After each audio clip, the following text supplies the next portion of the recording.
You're welcome back to our physics class today. Today we are going to look at the equation of uniform accelerated motion, simply called the equation of motion. We have three equations of linear motion that we are going to derive today. This equation is going to help us solve any question on motion. So when we are able to derive these equations, we are going to then begin to apply it in questions. Any form of question that is linear motion, these equations that we're going to derive today will help us tackle it. But before we derive the equations, we need to know what every quantity in these equations represents. The quantities that are needed for the three equations of motion are going to be listed now. Number one is distance or displacement. Of course, as a quantity, distance is different from displacement, but in calculation we use them interchangeably. So distance and displacement is represented with S. In equation of motion, wherever you see S, it is distance or displacement. We have time represented with T. We have velocity, initial velocity, commonly represented with U. Final velocity, represented with V. Average velocity, represented with V bar. Then acceleration, represented with E, small letter E. So these quantities are the quantities we will see in equations of motion, some or all of them. So having known these quantities, S for distance or displacement, T for time, U for initial velocity, V for final velocity, V bar for average velocity, and A for acceleration, we are going to look at the three equations now. Starting with equation 1, from our definition of acceleration, we said that acceleration is change in velocity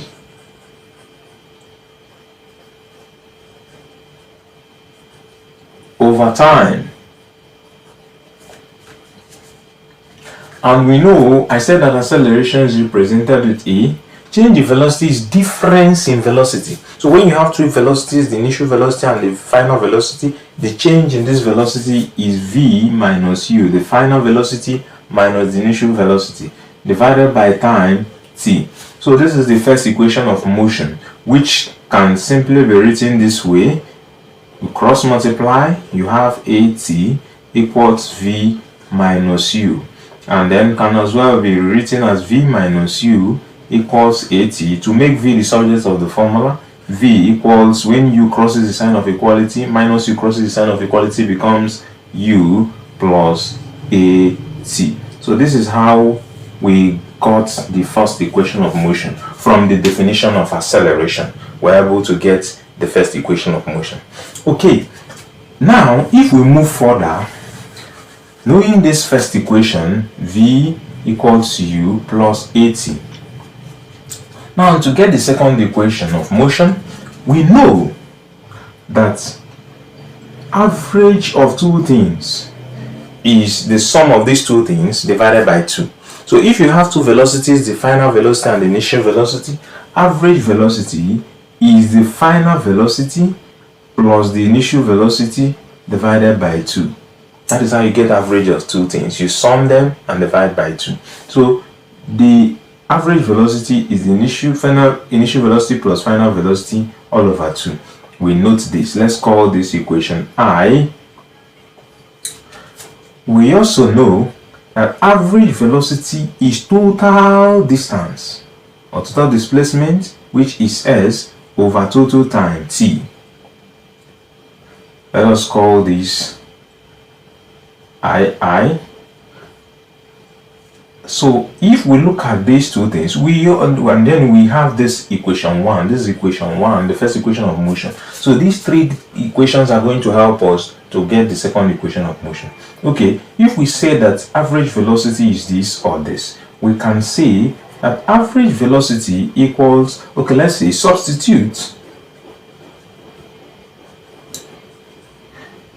equation 1 in equation I.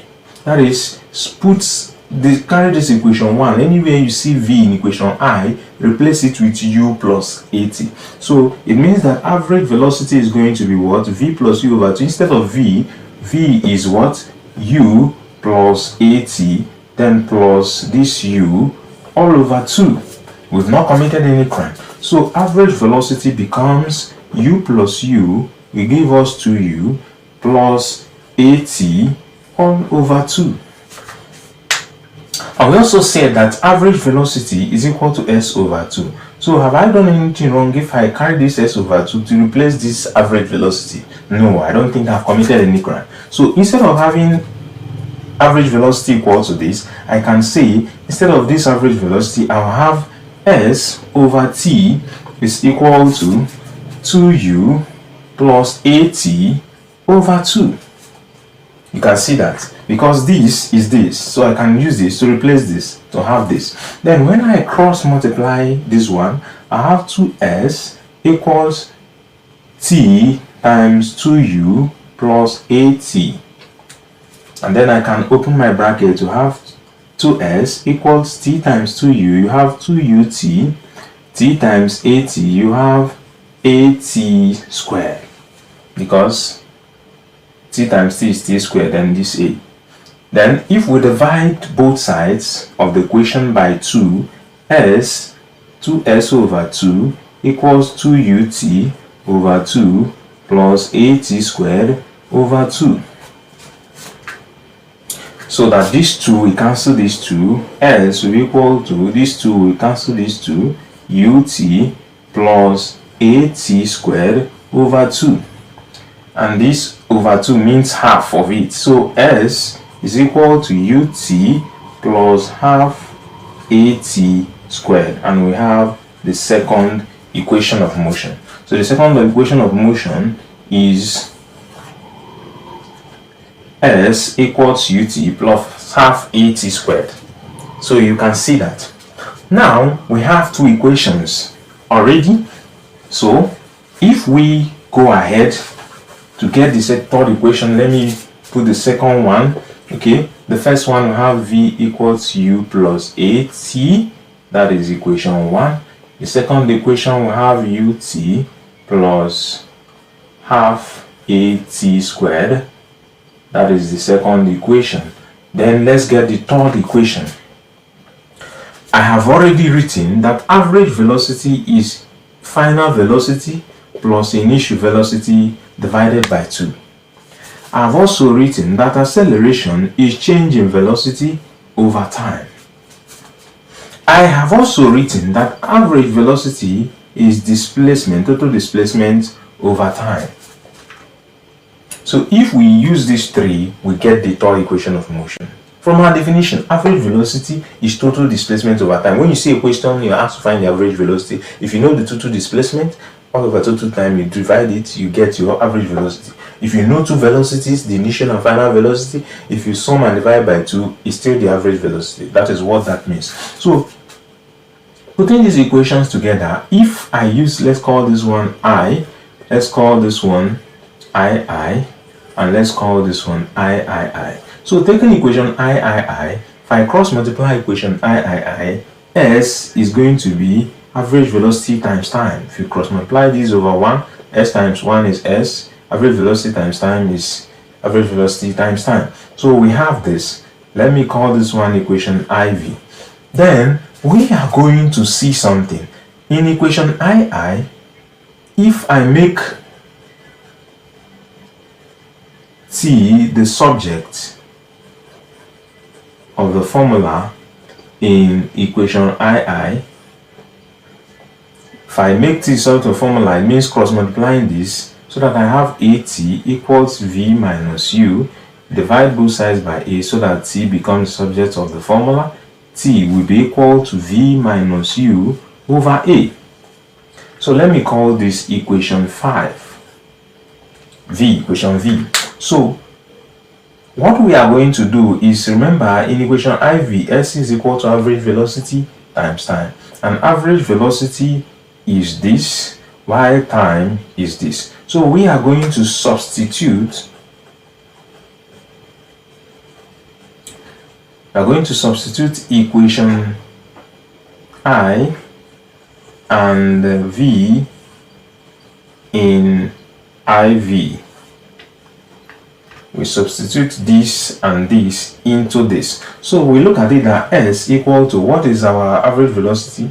That is V plus U over 2 times T. S is equal to average velocity times T, and T is V minus U over A. So you see this now. If we open our bracket, S is going to be V plus U times V minus U over 2 times A. You have 2A.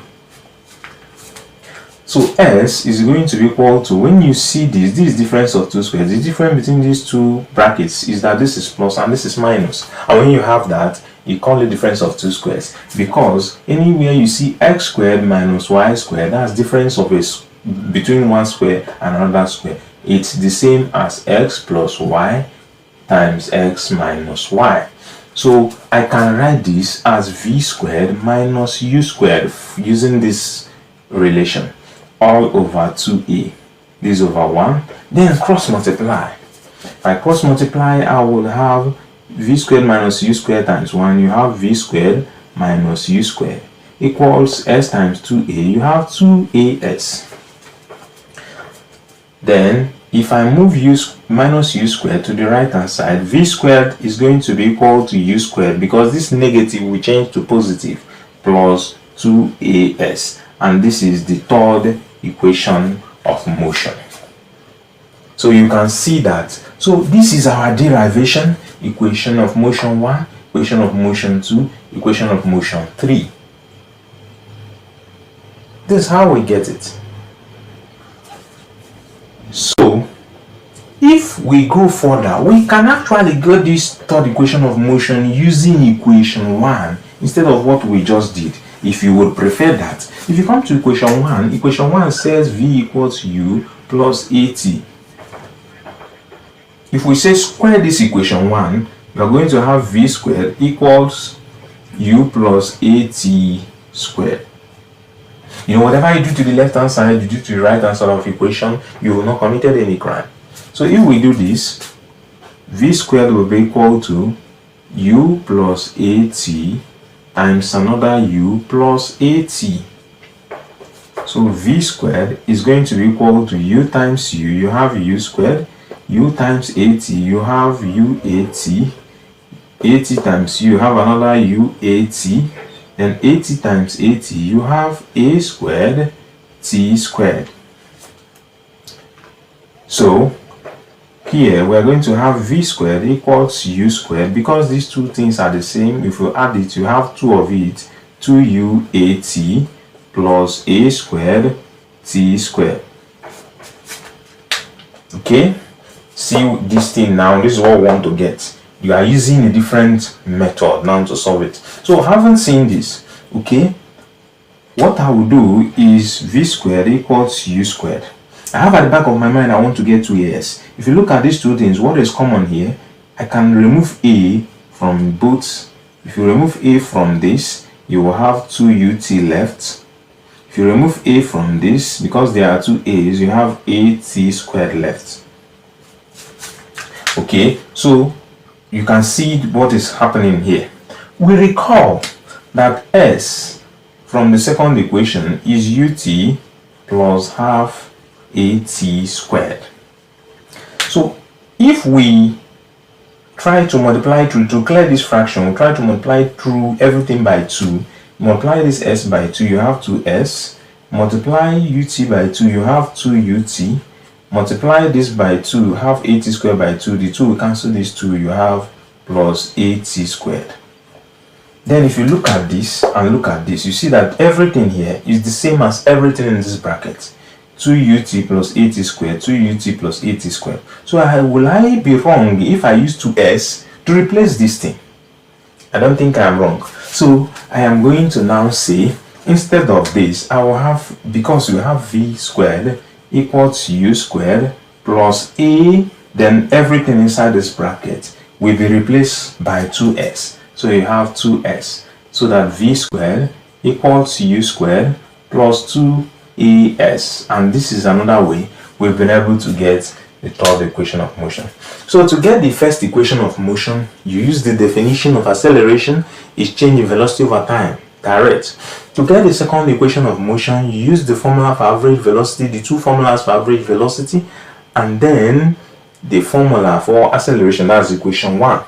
Then to get the third equation of motion, either you use the first method I solved, or this method. In this method, you use this first equation and the second equation to get the third equation.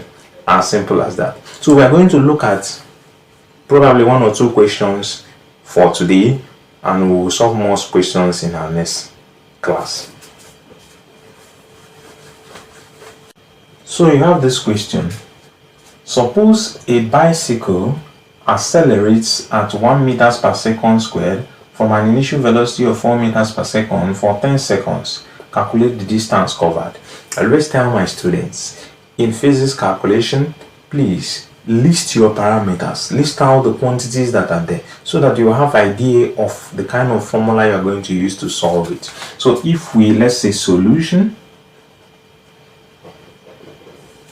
suppose the bicycle accelerates at 1 meters per second squared. That means acceleration A is 1 meters per second squared. From an initial velocity of 4 meters per second, the initial velocity is 4 meters per second. This can be written as 1 ms raised to power minus 2. This is the same as meters per second. This one can be written as 4 ms raised to power minus 1. Either this way or this way. If you are using minus, there will be no slash. If you are using slash, there will be no minus. So take note of that. So this is a quantity. Then we have for 10 seconds. Seconds is time. So time is 10 seconds. This is 10, this is second. Okay? So now what we usually do is that when you are in exam, when you want to answer this question, a question on motion, what you do is, as you have listed your parameters, try to remember the 3 equations of motion. V equals u plus at, v squared equals u squared plus 2as, then s equals ut plus half at squared. Whichever, the arrangement is not relevant. The most important thing is that you can remember the 3 of them. So if we have these quantities, you are asked to calculate the distance covered, and distance is s. It's unknown. Remember I said distance and displacement, to represent it with s. So what you will do is to look at the quantities you have in the question and look at which formula contains all the quantities you have in the question. So you look at A, there is A here, there's A in the 3 of them. U, there is U in the 3 of them. T, there is no T in this one. So this one is out already. Then S, there is no S in this one. So this is the one we are going to use. So that means S is equal to UT plus half AT squared. As simple as that. One of the equations should be able to solve it. So if we look at that, it is the S we are looking for. So S is equal to, our initial velocity U is 4 meters per second times time is what? Okay, let me come here so that we'll see it clear. S is equal to 4 meters per second times time is 10 seconds times 10 seconds, then plus half times A. Our A is 1 meters per second square. So we have 1 meters per second square times time, which is 10 seconds. You also square 10 seconds because it's times time squared. So s will be equal to 4 times 10. You have 40 meters per second and second. In law of indices, if you say x raised to power minus 1 times x raised to power 1, that will be x raised to power minus 1 plus 1, which is x raised to power 0, and that is 1. So the s will go, that is 40 meters, plus half 1 meters per second times 10. 10 squared is 100. 100 times 1, you have 100 meters second per second square, and second square will go, so this is meters. So s is 40 meters plus 100 over 2 is 50 meters. So the distance is equal to 40 plus 50. You have 90 meters. So this is what we have. You can see that, but I can still solve it differently. So there is no particular pattern. One thing you see in equation of motion is that when you have the 3 equations, if you are able to identify the one that can solve it, good and fine. But even if you cannot, just as this one can solve it, these 2 can as well solve it together. If we use these 2 together, I'll get the same answer, or use this one.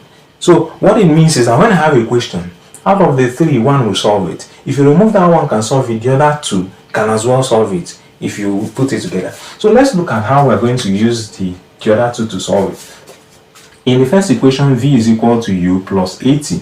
So how we put in the quantities I have, v is unknown, so I'll say v is equal to u. Initial velocity is 4 meters per second. So I'll write 4 meters per second plus acceleration is 1 meter per second squared. 1 meter per second squared times time is 10 seconds. So velocity is equal to, final velocity is equal to 4 meters per second plus 1 times 10 is 10 per second squared times per second times second. You have meters per second, because minus 2 plus 1 will give you minus 1. So this is what you have. So v is equal to going to be 4 plus 10, will give us 14 meters per second. So this is our final velocity. But you know, we are not looking for final velocity, we are looking for distance covered. Then use the other equation that was not the one we used. So I said if this can solve it, then these 2 can as well solve it put together. So having used the first one, let us use the second one. We say that v squared equals u squared plus 2as.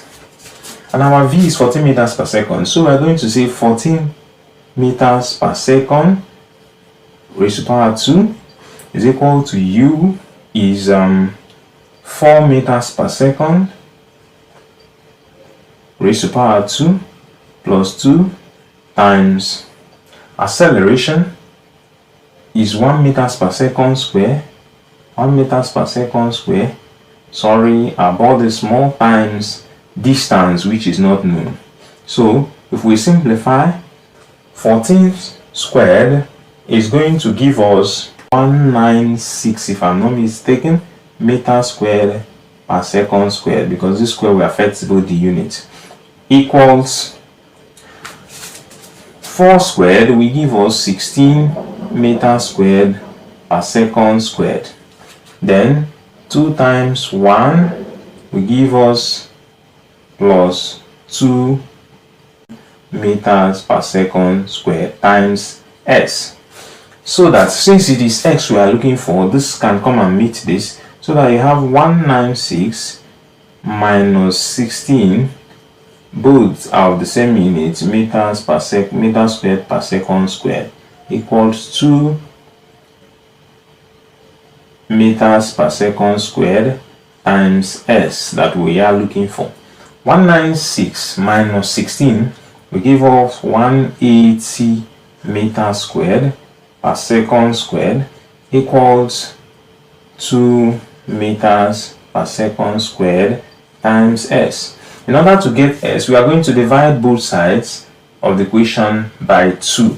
So if we do that, we have 180 meters squared per second squared all over 2 meters per second squared equals s, which is the distance. So 180 divided by 2 will give us 90 Meters will cancel 1 meter here.